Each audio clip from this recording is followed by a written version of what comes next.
Kinagabihan, matapos ang kaguluhan na nangyari sa pagitan ng dalawang magkapatid, ay nagising si Taekyang mula sa kanyang pagkawala ng malay, kung saan silang dalawa ni Mujin ay magkatabi na nakahiga sa loob ng klinik. Wika naman ni Taekyang sa kanyang sarili, na siya ay bumalik na naman sa loob ng bahay gamutan. Dahil dito, sinusumpa niya si Mukyang dahil wala na siyang kwarto na matutulugan ngayon.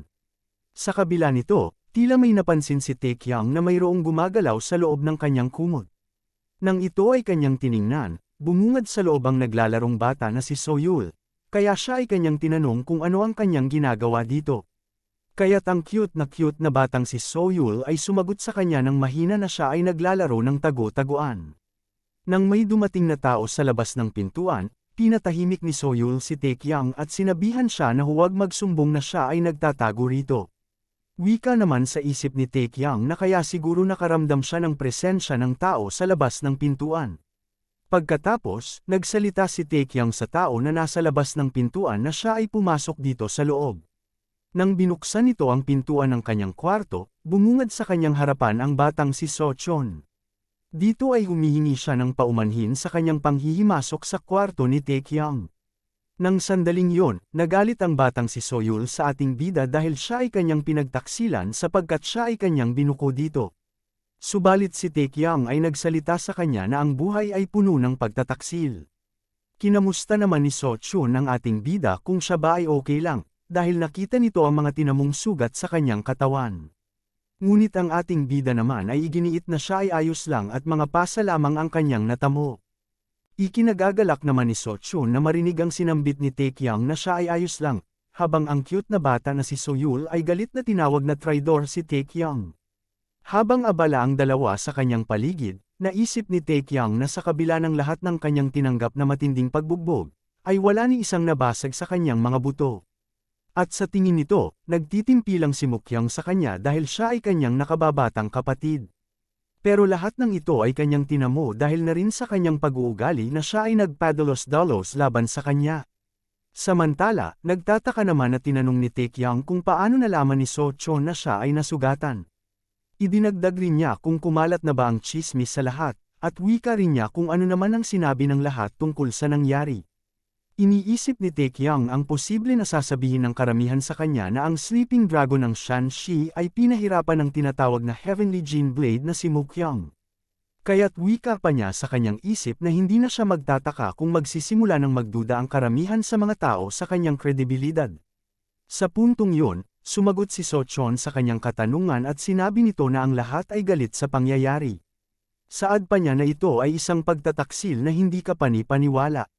Nang marinig ito ni Taekyang, siya ay nagtataka at naguguluhan sa mga naging pahayag ng bata. Dagdag pa ni Sochon sa kanya na kung siya ay nandoon lamang, gagawin nito ang lahat ng kanyang makakaya para patayin ang salarin na gumawa nito sa kanya.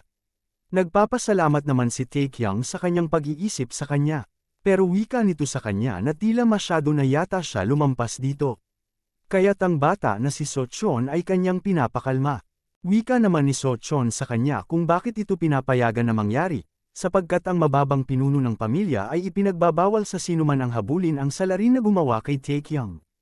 Kaya nang marinig ito ng ating bida siya ay hindi makapaniwala sa sinambit ng bata sa kanya. Dahil dito, nagtataka si Taekyang kung ano ba itong nangyayari. Kung pangkaraniwan na lang ba sa mundo ng merm na parusahan ang sariling kapatid. Binabalot rin ang kanyang isip ng mga katanungan kung hindi ba ito normal na mag-away ang magkakapatid at hindi magkasundo. Kaya siya ay nagtatanong sa kanyang isip kung anong klaseng reaksyon ito. Kaya sa oras na yon, iniutos niya kay Sochon na siya ay magtipo ng koponan ng pagtutugis. Pero ito ay kanyang binawi at bumangon siya sa kanyang kama, sabay sabi nito na mas mabilis siguro kung siya na lang ang maghahabol sa kanya. Kaagad niya naman tinanong kung nasaan ang kanyang nakatatandang kapatid na si Waikyang. Nakaagad namang sinagot ni Sochon na sila ay magkasama ng kanyang ikalawang kapatid na si Mukyang. Matapos nito, hindi makapaniwala si Taekyang sa kanyang narinig at tinanong muli si Sochon kung tama ba ang kanyang narinig na silang dalawa ay magkakasama. Sa kabilang eksena, masayang tinawag ni Waikyang ang kanyang kapatid na si Mukyang bilang kanyang little bro. Habang siya ay nakayakap dito, sinabi nito sa kanya na sa kay tagal nilang hindi nagkita, ay muntikan na niyang makalimutan ang pagmumukha ng kanyang maliit na batang pasaway na kapatid. Pero si Mukyang ay tila nasasakal sa yakap ng kanyang kapatid. Kaya siya ay nagsabi na hindi ito makahinga. Kasabay nito, sinabi ni Wai Qiang kung ganito ba talaga kalamig makitungo sa kanya ang kanyang kapatid, at wala man lang ba siyang sasabihin sa kanya pagkatapos nilang hindi magkita ng mahigit 3 taon. Sumagot naman si Mukyang sa kanya na natural na para sa kanya ang maging isang malamig at walang ekspresyon na tao. Dahil dito, masayang sinabi sa kanya ni Wai Qiang na ito'y walang problema sa kanya, dahil kung ano siya kalamig na klaseng tao, ay siya naman ang magiging mainit na tao para sa kanyang kapatid. Dagdag pa niya na siya ay kanyang yayakapin pa upang maging mas mainit ito. Pero si Mukyang ay nandidiri sa kanyang kapatid at sinasabi na siya ay kanyang bitawan na. Pagkalipas ng ilang minuto matapos ang biroan ng magkapatid, nagtanong si Mukyang sa kanya kung saan nagpunta si Wai Pang. Sinabi naman ni Wai Qiang na siya ay kanyang pinadala sa isang pribadong misyon ng pagtugis. At siya ay aabuti ng mga 1 buwan upang makarating sa sekta ng Frigate Sect. Nagtanong naman sa kanya si Mukyang kung bakit siya pinadala ng ganun kalayo. Kaya tinanong nito sa kanyang kapatid kung plano ba niyang ipadala si Wai Pang doon para pagtakpan ng nangyaring gulo sa kanila ni Taekyang at pinalabas na mayroon ng himasok. Dagdag pa niya na parang sobra naman na kailangan pa umabot sa ganito kalayo ang kanyang gagawin sa nangyaring gulo nila. Dahil dito, tinanong ni Wai Qiang ang kanyang kapatid kung bakit ganito ang kanyang reaksyon, kaya siya ay kanyang tinanong kung siya ba ay nakaramdam na ng pagkasala sa kanyang ginawa sa nakababatang kapatid nila. Sinagot niya naman ito na hindi naman sa ganon, dahil wala siyang ideya na ganito ang magiging kalalabasan ng sitwasyon. At gusto niya lang sana doon makipaglaban kay Taekyang ng napakasimple. Dagdag pa niya na hindi na rin ganon kasama sa pakikipaglaban si Taekyang. Sinambit rin ito na inako niya ang kasalanan, dahil siya ay nagpadala sa kanyang galit at hindi niya ito nakontrol. Nagsalita naman si Wai Qiang sa kanya na siya ay hindi na nagtataka na marinig ito, sapagkat hindi na siya ang nakababatang kapatid na nakilala niya noon. Wika naman ni Mukyang sa kanya na ngayon ay nasa usapin silang ganito. Gusto niyang itanong kung ano ba ang nangyari sa matanda. Dahil ang tanging sinabi sa kanyang nakuhang ulat ay ang Mount Heng Sword Sect ay umaatake sa kanila. Dahil dito, sinabi ng kanyang kapatid na sa kanyang tingin hindi nito natanggap ang buong ulat, dahil nagawa niyang ipadala kaagad ang mensaheng yun sa kanya kinabukasan matapos nilang ideklara ang digmaan laban sa kanila. Kaya sa puntong yun, sinabi ni Mukyang sa kanya na ibig sabihin nito, totoo ang lahat ng kanyang narinig na ang head elder ay nagtaksil sa kanila. Tumugon naman si Wai Qiang sa kanya ng oo, at ito rin ay isang bagay na matagal ng pinlano ng matanda. Kaya nagtanong si Mukyang sa kanya kung gaano na ito katagal. Sa kanyang tugon, sinabi nito na ito'y pinlano ng matanda, 30 taon na ang nakalipas sa panahon ng dakilang digmaan ng mga pangkat. Pero habang nagkukwento pa si Wai Qiang ay biglang tumalikod si Mukyang sa kanya at sinabing hindi siya interesado dito. Pero tila wala magawa si Wai Qiang sa kanya at siya ay napayuko na lang dito. Sinabi sa kanya ni Mukyang na ang lahat ng ito ay mga kaganapang nangyari bago pa siya ipinanganak. At kung ito'y ipapaliwanag sa kanya ngayon, tiyak na siya ay mamamatay sa katandaan bago pa ito makapagtapos ng kanyang kwento. Sa ganitong sitwasyon, mas mabuti pang siya ay mag-ensayo na lang ng kanyang espada ngayon. Gayunpaman, mariing sinabi ni Wai Qiang sa kanya na kailangan pa rin niya malaman ang katotohanan. Ang katotohanan sa likod ng mga pangunahing pamilya ng Jin. Dahil dito, isinalaysay ni Mukyang sa kanyang kapatid ang lahat nangyari kung saan iniisa-isa nito ang mga pangyayari na ang head elder ay nagtaksil at namatay. At sa pangyayaring ito, ang Mount Heng Sword Sect ay nawasak, tapos ang pamilya Jin ng Taiyuan ang nag-iisang nanalo sa insidenteng yun. Pagkatapos nito, tinanong niya si Wai Qiang kung mayroon pa ba siyang mahalagang bagay na nalampasan sa kanyang mga sinabi. Kaagad naman tumugon si Wai Qiang sa kanya na okay na ang lahat dahil nakuha naman niya ang lahat ng pangunahing punto nito. Nang sandaling yon, sinabi ni Mukyang sa kanyang kapatid na siya ay aalis na. Pero ang kanyang kapatid na si Wai Qiang ay nanghihina nagtanong kung saan naman ito pupunta, o kung siya ba ay mawawala na naman ng ganoong katagal ulit. Sa puntong yon, sinagot siya ni Mukyang na siya ay mag-e-ensayo lamang, habang ang kanyang kapatid na si Wai Qiang ay nagpapasalamat sa kanya sa pagsama na magtsaa. Lumipat naman ang eksena kung saan nandoon sa isang madilim na kagubatan ang mga grupo ni Wai Pang para sa isang pagtugis na misyon. Dito ay mayroon silang hawak-hawak na sulok, habang sila ay nagsasabi na hindi nila makita ang kanilang hinahanap. Sinambit rin ng isa pa nilang kasamahan na wala siyang iniwang kahit isang piraso ng ebidensya o bakas. Giit nila na siya ay nawawala tulad ng isang multo. Habang ang pangkat ni Wai Pang ay patuloy sa paghahanap at pagsasabi na wala silang makita kahit na anong ebidensya. Ang isa naman ay nagtuturo na sa kanyang mga kasamahan na suriin ang lugar doon. Kaagad naman nagwika si Wai Pang sa kanyang isip na malamang wala talaga silang mahahanap ng kahit na ano dito, dahil wala namang nangyaring panghihimasok mula simula pa. Iniisip ni Wai Pang na tila isa itong kalokohan ng kanilang paghahanap at kailangan pa niyang masangkot dito para lang pagtakpan ang nangyaring gulo sa magkapatid. Naalala ni Wai Pang ang sinabi sa kanya ni Wai Qiang ang tungkol sa The Dark Heavens, kung saan ang mga ulap ay nagbabadya, dahil nakikita nila ang mga bagay na hindi lumitaw sa loob ng mga siglo, kaya't kailangan nilang ihanda ang kanilang mga sarili. Dahil dito nag-a-assign si Wai Qiang ng 30 sundalo sa kanya upang dalhin sila papunta ng timog. Pero papalabasin lang nila sa publiko na mayroon lamang silang hinahabol na nanghihimasok, ngunit ang tunay nitong layunin sa misyon ni Wai Pang ay ibang bagay. Sapagkat mabilis na rin papalapit ang bagong taon. Kaya't plano na niyang ipatawag ang lahat ng sekta sa loob ng lalawigan ng Shanxi. Dito ay tinanong siya ni Wai Pang kung plano ba talaga niya ipatawag silang lahat, at kung may balak rin ba siyang maging pinuno ng kabuuang pangkat ng Shanxi. Kung saan sinagot siya ni Wai Qiang na kung iyon ang kinakailangan, gagawin niya ito. Sa kabilang banda, bumalik ang eksena kay Te Qiang kung saan siya ay tumitingin sa kanyang character profile. Napansin nito na halos nagamit niya ang kanyang natitirang stat points sa laban nila ni Mu Qiang. Dahil inakala niya na ang 20 o 30 puntos ay sapat na para sa kanya. Pero kahit na naglagay siya ng 50 puntos sa agility ay nagawa pa rin siya talunin ni Mu Qiang sa laban. Kaya siya ay nag-iisip kung gaano kaya kalakas ang kanyang kapatid na si Mu Qiang. Habang siya ay nag-iisip biglang sumigaw si Mu Jin sa kanyang tabi. Kung saan siya ay nilalagyan ng punong manggagamot ng acupuncture sa kanyang katawan. Dito ay binyantaan siya ng punong manggagamot, na kung siya ay tatakas muli sa lugar na ito nang walang pahintulot sa kanya, ay personal niyang gagamitin ang kanyang mga karayom na pampresyon upang harangan ang dinadaluyan ng kanyang dugo.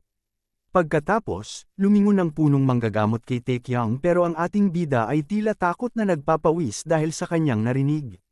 Dito ay sinabihan siya ng punong manggagamot na tanggalin mo ito. Pero si Te Qiang ay hindi maintindihan ang ibig niyang sabihin kaya siya ay nagtanong kung ano ang kanyang tatanggalin. Sinabihan siya ng punong manggagamot kung siya ba ay bingi, at iniutos na tanggalin niya ang kanyang suot na damit. Pagkatapos, ay agad na tinanggal ni Te Qiang ang nakabalot sa kanyang katawan na puting bandage. Nang makita ito ng punong manggagamot, siya ay nagulat sa kanyang nakita. Dito ay bumungad sa kanyang mga mata ang katawan ni Te Qiang na halos wala ng marka ng mga gallows o pasa.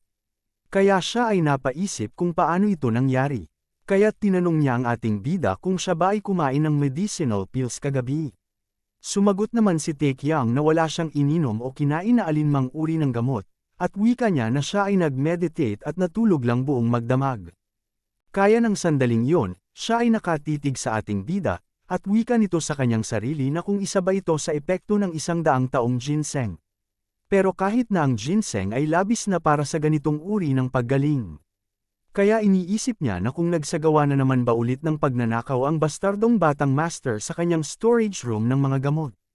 Dahil sa mabilisan na paggaling ni Te Qiang siya ay sinabihan ng punong manggagamot na siya ay pwede nang makaalis sa kanyang klinik. Pagkatapos nitong makaalis sa klinik, ay agad siya pumunta sa kanyang tinutuluyan, kung saan nakita niya ang pinsalang tinamo ng kanyang tinutuluyang bahay. Dahil dito, pumunta siya sa kanyang nakatatandang kapatid na si Wai Qiang, upang kausapin ito kung mayroon ba siyang pwedeng maibigay sa kanyang bagong tuluyan. Sa oras na yon, nakangiting sinabi sa kanya ni Wai Qiang na mayroon siyang alam na tamang lugar para sa kanya. Dito ay sinabi niya na sumunod ito sa kanya. Habang papunta ang magkakapatid sa panibagong tuluyan ni Te Qiang, tinanong niya ito kung kamusta naman ang kanyang katawan. Ipinahayag rin niya na ang kanyang kapatid na si Mu Qiang ay hindi naman masamang tao. At sana maunawaan niya ito. Wika naman sa isip ni Te Qiang na sa kanyang pananaw, ang mga suntok na kanyang tinamo kay Mu Qiang ay masyadong napakasama at napaka-demonyo. Pero nagawa niya lang makalakad ngayon dahil mabilis ang kanyang paggaling dito. Sinambit naman ni Wei Qiang sa kanya na ngayon na magkikita na silang ngayon ng kanyang kapatid ng madalas. Sigurado siyang magkakasundo rin sila. Hindi naman sumagot si Tae Qiang sa kanyang pahayag, at nagwika na lamang ito sa kanyang isip na mas gugustuhin niyang hindi na sila magkasundo pa. Ilang sandali pa, nakarating na sila sa lugar ng bagong tuluyan na bahay ni Tae Qiang, kung saan tinuro sa kanya ni Wei Qiang na ito na ang kanyang bagong bahay. Napahanga naman si Tae Qiang dito at sinabi na hindi na rin ito masama para sa kanya. Dahil dito, nagtanong si Wei Qiang sa kanya kung nagustuhan niya ba ang lugar na ito. Sumagot naman ang ating bida na ito ay napakalinis na lugar, at mas malaki rin ito kaysa sa inaasahan niya. Dito ay sinabi sa kanya ni Wei Qiang na malaki ang lugar na ito. Dahil nag-install rin siya ng training ground dito. At kung sakaling masama ang panahon sa labas, nagpatayo rin siya ng training ground sa underground. Nang marinig niya ito, siya ay namangha sapagkat mayroon itong dalawang training ground sa kanyang bagong tinutuluyan. Pero siya ay nagulat nang sinabi ni Wei Qiang sa kanya na siya ay mayroong kasama rito sa loob at paghahatian nila ang lugar na ito. Dahil dito, nagreklamo si Tae Qiang sa kanyang kapatid, at sinabi nito na inakala niya na ang lugar na ito ay para lamang sa kanya.